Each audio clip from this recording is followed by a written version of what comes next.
যে আম আদমি পাৰ্টিত বিভিন্ন বিষয় বাবদ সংগঠন কৰি থকা কেইবাখনো জিলাৰ 100 গৰাকী যুৱক যুৱতী আজি কংগ্ৰেছ দলত যোগদান কৰিছে আৰু মই সদায় এই কথা বিশ্বাস কৰোঁ যেনেকৈ আমাৰ দৰে অলপ বয়স হোৱা বা মোতকৈও বেছি সিনিয়ৰ তেনেকুৱা মানুহ দলটোত যথেষ্ট প্ৰয়োজন আছে কাৰণ বয়সৰ অভিজ্ঞতাও ডাঙৰ কথা কিন্তু নতুন প্ৰজন্ম এনেকৈ 100 গৰাকী ৰাজনৈতিকভাৱে সচেতন নতুন যুৱক যুৱতী আমাৰ দলত একেদিনা আহি যোগদান কৰাটো বেলেগ বেলেগ জিলাৰ পৰা নিজৰ খৰচত বাছ ভাড়া কৰি আহিছে নিজৰ খৰচত কিছুমান ল'ৰাই ডিব্ৰুগড় তিনচুকীয়া নগাঁৱৰ ল'ৰা কালি ৰাতি আহি পেলাই হোটেলত আছে মই সঁচাকৈ এইটো মোৰ কাৰণে এটা সাংঘাতিক মই ভাবোঁ আমাৰ প্ৰতিগৰাকী দলৰ পুৰণা কৰ্মীৰ কাৰণে সাংঘাতিক প্ৰেৰণা যে ইমান দূৰৰ পৰা বাট কৰি বা আহি ৰাতি হোটেলত থাকি আমাৰ দলত যোগদান কৰি আৰু দুগৰাকী যুৱ নেতাই বক্তব্যত যিখিনি কথা ক'লে মই ভাবোঁ যে অসমৰ নতুন প্ৰজন্মই এওঁলোকৰ বাৰ্তাটো নিশ্চয় গ্ৰহণ কৰিব আৰু মই মোৰ বক্তব্যত যিখিনি কথা কৈছোঁ যে চৰকাৰৰ যিটো পলিচি এই পলিচিটো অসমৰ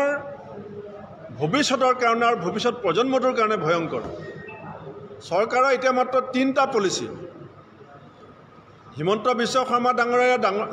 চৰকাৰৰ এতিয়া 3টা পলিচি 1 নম্বৰ হিন্দু মুছলমান কৈ থাকিব লাগে 2 নম্বৰ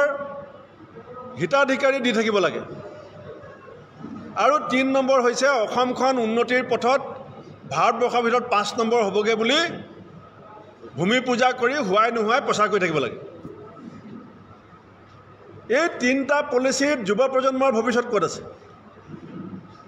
তেওঁলোকে হিন্দু মুছলমান কৰিব পাৰিব খাবতো নোৱাৰিব হিতাধিকাৰীয়ে তেওঁলোকক নুচুৱে ইউনিভাৰ্চিটি কলেজৰ ল'ৰা ছোৱালীক আৰু টিভি চাবলৈ তেওঁলোকে যদি বহি যায় তেওঁলোকে বাকী জীৱন থাকি যাব মুখ্যমন্ত্ৰী ভূমি পূজা চাবলৈ যদি লাইভ চাবলৈ সব ল'ৰা ছোৱালী টিভিত বহি যায় তে জীৱনৰ গোটেই বাকী সপোন আধৰুৱা হ'ব গতিকে এই 3টা পলিচিত চলা বিজেপি চৰকাৰৰ পৰা ৰাইজে পৰিত্ৰাণ বিচাৰিছে চৰকাৰ যেতিয়া আমাৰ হ'ব অৰুণোদয় জেগাত নলক্ষ্মী আমিও দিম কিন্তু আমি ভূমি পূজা নেপাতোঁ আৰু ভূমি পূজা যদি হয়ও আমি লাইভ নকৰোঁ আমি বাগান নেবেচোঁ আমি বাগান নিকিনো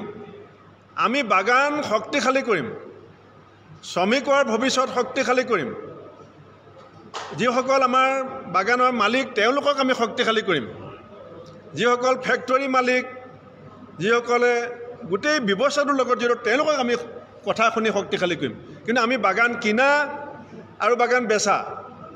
চৰকাৰী বাগান দেৱলীয়া বেছি দিয়ে চৰকাৰে কিনে কোনে বিজেপি নেতাই এখন দেৱলীয়া বাগান চৰকাৰে তাক ভাল কৰিব নোৱাৰে কিন্তু বিজেপি নেতাই কিনিলে লাভ হয় এই পলিচিটো জাতি বিৰোধী এই পলিচিটো মাটি বিৰোধী এই পলিচিটো অসমৰ বতাহ পানী বিৰোধী অসমীয়া ভৱিষ্যতৰ খিলঞ্জীয়া ভূমিপুত্ৰসকলৰ বিৰোধী আৰু সেই পলিচিৰ বিৰুদ্ধে আমি কাম কৰিম হ'ব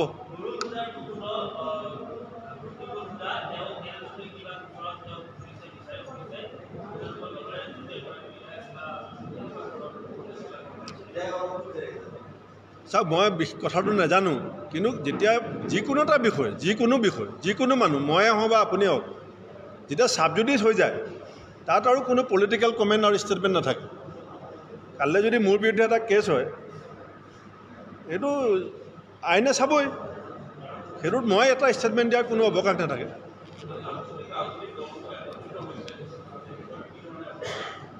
আজি আমি 4টা বজাত হোটেল গ্ৰীণউড বেলতলা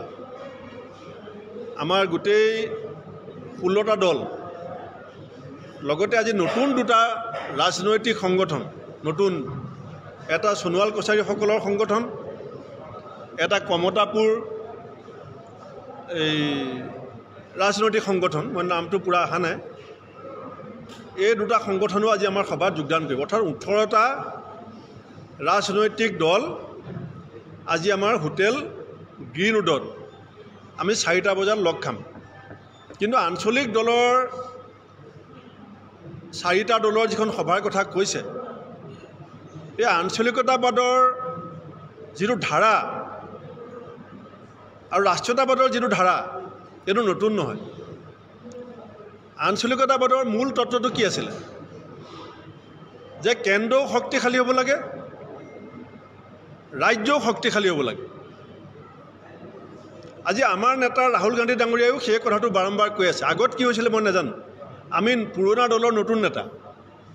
আমাৰ ৰাহুল গান্ধী ডাঙৰীয়া 150 বছৰীয়া এটা দলৰ নতুন নেতা ময়ো পুৰণা দলৰ নতুন নেতা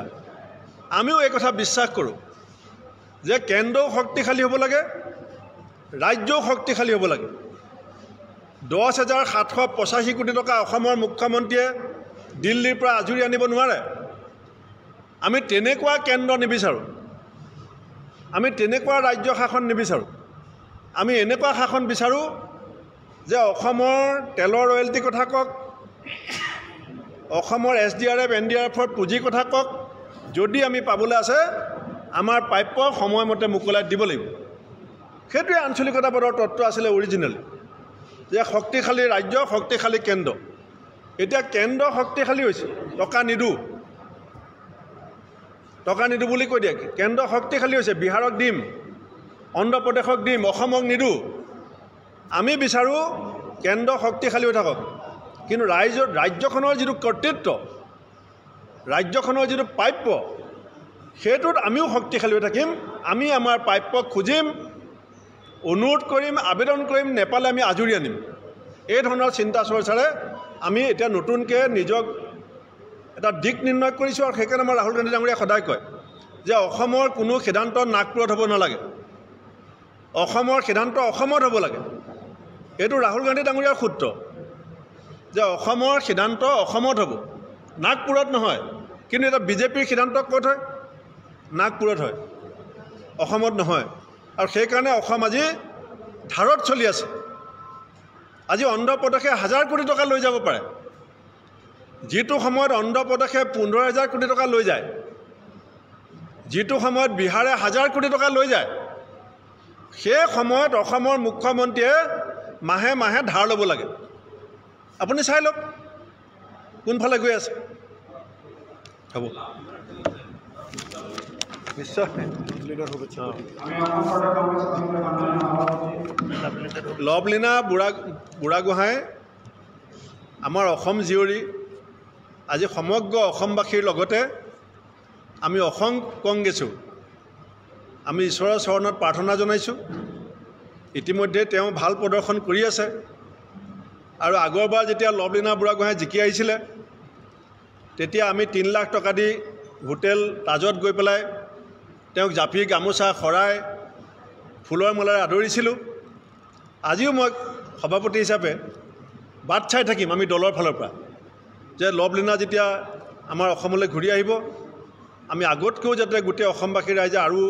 আনন্দ উল্লাস কৰিব পাৰোঁ তেওঁ যাতে ভাল এটা খবৰ আমালৈ লৈ আহে ভূপেন হাজৰিকাই যে কৈছিলে যে সাঁচি পাতে আশা দিব চিফুঙে ভাষা দিব ৰংঘৰে মেলিব দুৱাৰ সমাজে সাৱটিব মহান মানৱতা বিজ্ঞানে আনিব জোৱাৰ এতিয়া বিশ্বৰ দুৱাৰমুখত আমাৰ লভলীনাই জোৱাৰ আনিব এই আশা কৰি মই তেওঁক শুভেচ্ছা জনাইছোঁ